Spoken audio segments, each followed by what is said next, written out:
یہ مسئلہ بکثرت پوچھا جا رہا ہے کہ بعض حضرات، بعض حجاج کرام جب عرفات سے مزدلفہ کے اندر پہنچے ہیں تو انہوں نے مزدلفہ میں رات کا کچھ حصہ قیام کر کے منی کی طرف روانگی اختیار کر لی، اور وہ رات ہی کو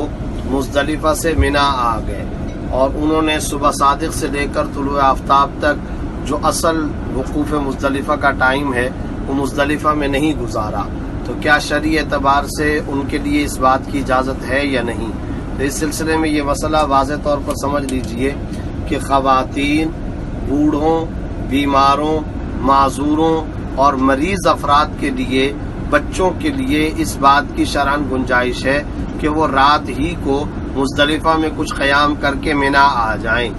اور ایسی صورت میں ان پر کوئی دم وغیرہ بھی لازم نہیں ہوگا۔ لیکن صحت مند افراد، تندرست افراد اور بلا عذر کسی کے لیے وقوف مزدلفہ کا اصل ٹائم یعنی صبح صادق سے طلوع آفتاب تک کا یا اس کا کچھ حصہ مزدلفہ میں گزارے بغیر رات ہی کو منی واپس آ جانا شرعاً بالکل ناجائز ہے، اور بلا عذر ایسے آنے والے افراد پر شرعاً دم بھی واجب ہوگا۔ ہاں، البتہ وہ خواتین اور وہ بوڑھے جو رات ہی کو مزدلفہ سے منی آ گئے، ان کے ساتھ کچھ افراد کا آنا اگر ضروری تھا تو ان کے لیے بھی گنجائش ہو سکتی ہے، لیکن اس کے علاوہ بلا عذر کسی کے لیے صبح کا وقوف مزدلفہ کیے بغیر رات ہی کو منی آ جانا جائز نہیں ہے۔ ایسی صورت میں ان پر دم آئے گا اور شرعاً دم ادا کرنا